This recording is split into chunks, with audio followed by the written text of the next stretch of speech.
हुआ बच्चों? Skew matrix और सिमेट्रिक समझ में नहीं आ रहा? चलो मैं आपको इस प्रॉब्लम का फटाफट से सॉल्यूशन बता देता हूं कि स्क्यू मैट्रिक और सिमेट्रिक होती क्या है। समझिए, सबसे पहले सिमेट्रिक देखो। किसी भी मैट्रिक्स का अगर मैं ट्रांसपोज करता हूं वो सेम आ जाता है मैट्रिक्स के बराबर, तो वो क्या कहलाता है? मेरा सिमेट्रिक। एग्जांपल के दो, एक मैट्रिक्स लिया मैंने 1 2 2 3, 2 इंटू 2 की मैट्रिक्स ले लिया बेटा, और मैंने इसका ट्रांसपोज किया, मतलब रो इंटू कॉलम। तो फर्स्ट रो बन गई मेरी फर्स्ट कॉलम, सेकंड रो बन गया मेरा सेकंड कॉलम। अरे ए और ए ट्रांसपोज तो सेम हो गया, इसका मतलब क्या? ये सिमेट्रिक है।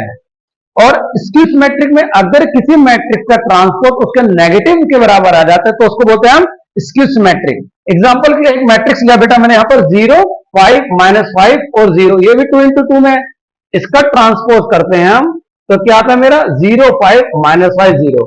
देन इसके ट्रांसपोज में से अगर -1 कॉमन ले लेता हूं मैं, तो -1 यहां से कॉमन लूंगा तो माइनस और माइनस, माइनस इंटू माइनस क्या होता है? प्लस।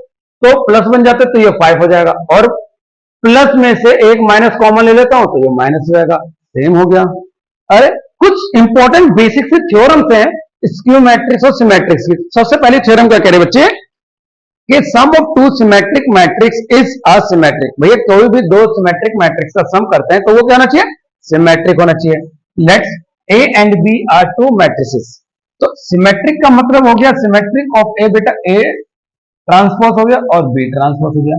देन समझिए, ए प्लस में बी का अगर मैं ट्रांसपोज करता हूं तो क्या होगा? ए ट्रांसपोज प्लस में बी ट्रांसपोज। आइडेंटिटी पता है तो ए ट्रांसपोज क्या होता है? ए के बराबर, और बी ट्रांसपोज होता है मेरा बी के बराबर। तो ए ट्रांसपोज के प्लेस पर ए कर दिया और बी की जगह हमने बी कर दिया। इसका मतलब क्या होगा बेटा कि A is a symmetric matrix. Then समझिए नेक्स्ट कि अगर किसी भी सिमेट्रिक मैट्रिक्स को हम एक कांस्टेंट टर्म से मल्टीप्लाई कर दे तो वो भी सिमेट्रिक ही रहेगा। तो यहां पर मैंने एक मैट्रिक्स ले लिया ए। अब इसे यहीं पर समझ लो बेटा, देखो अगर मैं इस मैट्रिक्स को 2 से मल्टीप्लाई करता हूं, 2 से मल्टीप्लाई करता हूं तो क्या हो जाएगा हमारा? 2 4 4 6, ये हो गया ना बेटा। यहां से अगर 2 कॉमन लेके मैं इसका ट्रांसपोज कर दीजिए आप, तो 2 4 और 4 6 हो गया, ये मेरा ट्रांसपोज हो गया इसका। और यहां से अगर 2 कॉमन ले लो तो क्या आ रहा है मेरा? 2, ये रहेगा मेरा 1 2 2 3, यानी 2 को ये 2 क्या हो गया मेरा बेटा? के हो गया, और ये ए मैट्रिक्स होगी। सेम कंसेप्ट यहां पर बता दिया मैंने। देन अगर if sum of two skew matrix is a skew symmetric होता है, दो स्क्यू सिमेट्रिक का सम भी स्क्यू सिमेट्रिक होता है। तो लेट्स कर लेते हैं कि ए और बी दोनों क्या मेरा स्क्यू सिमेट्रिक है। बहुत बढ़िया।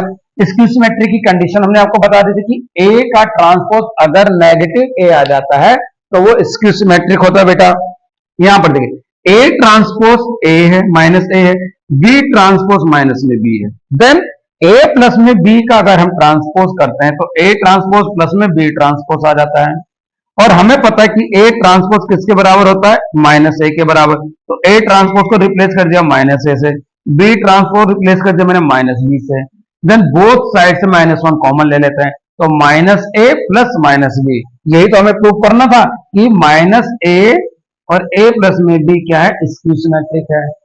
देन फोर्थ और मोस्ट इंपॉर्टेंट थ्योरम क्या कह रही है कि prove that every square matrix is expressible as the sum of two symmetric and skew matrix. भाई कोई भी एक स्क्वायर मैट्रिक्स जो बनती है वो किससे बनती है? स्क्यू मैट्रिक और सिमेट्रिक के सम से बनती है। सर यहां तक अगर आपको समझ में आ गया है तो इसको करने का सबसे आसान तरीका क्या है? हम लेट कर लेते हैं कि a इक्वल में होता है p प्लस में q। सर अब ये p क्या और ये q क्या है? बेटा देखो a है p प्लस में q, p की वैल्यू है 1/2, a प्लस में a नॉट होता है यानी ट्रांसपोज, ये है मेरा सिमेट्रिक मानते हैं। और नेगेटिव आ गया तो मेरा क्या आ गया? ये स्क्यू सिमेट्रिक। तो जो भी मैट्रिक्स होती है अकॉर्डिंग टू थ्योरम वो क्या होती है? एक सिमेट्रिक मैट्रिक्स और स्क्यू सिमेट्रिक मैट्रिक्स का हमेशा सम होता है। यहां तक अगर समझ में आ गया तो एक एक स्टेप। P हमारे पास क्या दे रखा बेटा? P की वैल्यू है a 1/2 a प्लस में a ट्रांसपोज। तो मैं अगर P ट्रांसपोज करूंगा तो क्या रहेगा? इस होल का ट्रांसपोज 1/2 प्लस ब्रैकेट में a प्लस में a ट्रांसपोज, ब्रैकेट के ऊपर एक करली ब्रैकेट आ गया। देन इसका ट्रांसपोज अब यहां पर हमने एक आइडेंटिटी सीखी है थ्योरम नंबर 2 कि के मतलब कोई भी कांस्टेंट टर्म और एक मैट्रिक्स का अगर मल्टीपल का ट्रांसपोज करते हैं तो कांस्टेंट टर्म बाहर आ जाती है, देन ए ट्रांसपोज हो जाता है। यहां तक अगर समझ में आ गया तो बहुत बढ़िया बेटा। देखो 1/2 मेरा क्या है, यहां पर एक एज अ के है और ये पूरी की पूरी समझिए एक मेरी मैट्रिक्स है, तो के को मैंने बाहर ले लिया, देन ए प्लस में ए ट्रांसपोज का ट्रांसपोज, तो ए प्लस में ए ट्रांसपोज। यहां पर देखिए अगर ए प्लस में बी का ट्रांसपोज होता बेटा तो क्या होता है ए ट्रांसपोज प्लस में बी ट्रांसपोज, तो यहां पर हो जाएगा ए ट्रांसपोज प्लस में ए ट्रांसपोज का ट्रांसपोज, और ए ट्रांसपोज का ट्रांसपोज हमेशा ए ही होता है।